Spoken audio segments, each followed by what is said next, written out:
We set out just before 7 a.m. from Castle Valley and wound our way through the Colorado River Canyon back to Moab. There's nothing quite like the sunrise over the Red Rock Desert, with the soft yellow-blue gradient glowing up from the horizon.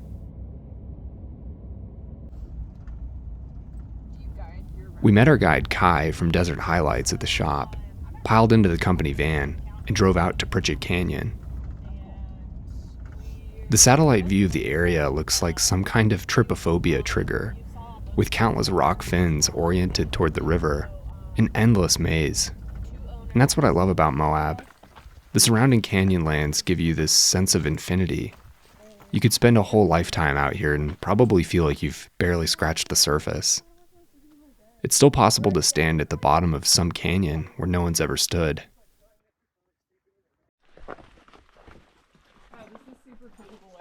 We parked by Cane Creek and then worked our way up the rough road typically used by what I would call very adventurous four-wheelers for the Pritchett Canyon safari route.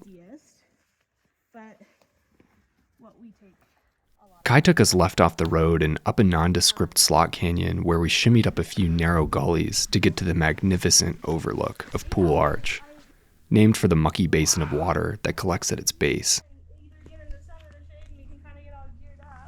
Nice. Wow.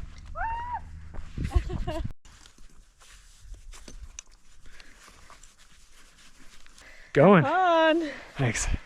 The first rappel is a 140-foot drop right beside the gigantic Red Rock curve. I'm not gonna lie, the first look at the distance below my feet turned my stomach. But it's funny how quickly you adapt and start to take in the beauty. Wow.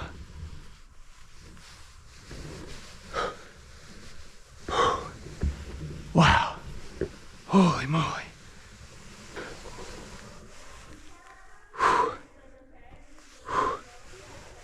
Wow.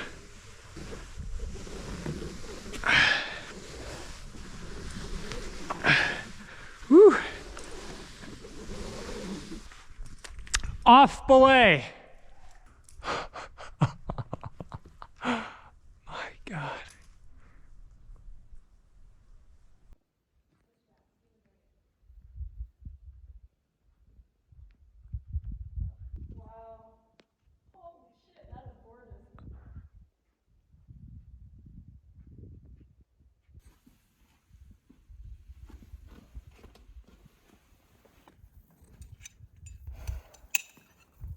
What are your thoughts? I think that's the scariest thing I've ever done.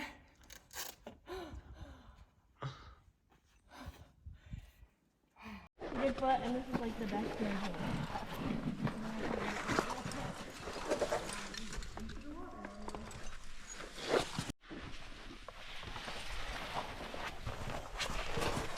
You okay there? Can you step onto that guy?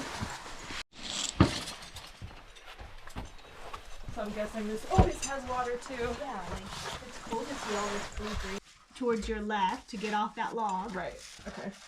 And then Try one of those feet underneath your butt now. Yeah, high though. Yep. Yeah. Nicely done. Now switch. You okay though? You didn't hurt anything? my feet are wet. Good. Oh, okay, got it, got That's it. it. Yeah. So now, yep. Now you're gonna get off that log, and the log that your butt's resting on, you're gonna really hug here shortly.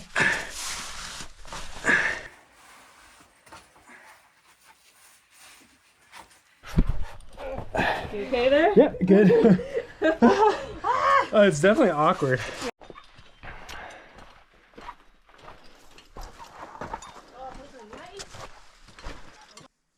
The second rappel was a mere 50 feet and felt like a cakewalk by comparison.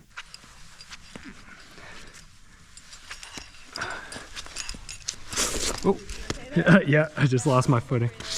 Yeah.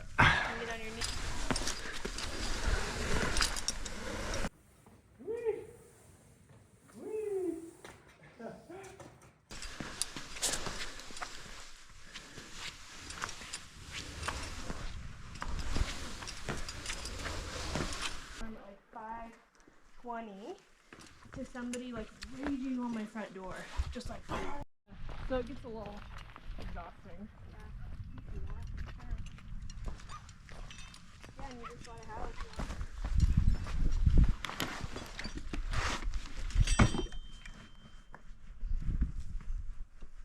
Whenever you're ready.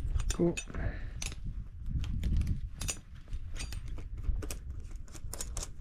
a little bit tight there. This little webbing makes it super easy. Yeah, right? Okay, so. Now we take it a little further. The final rappel, about 100 feet, was very nearly my favorite. Okay, It's just hard to beat the spectacular descent by Pool Arch. sounds good. You free hang a lot of this one and descend into a lush sandstone amphitheater with a view of the canyon stretching out behind you. The landing zone is punctuated by poison ivy, so you just have to navigate around that.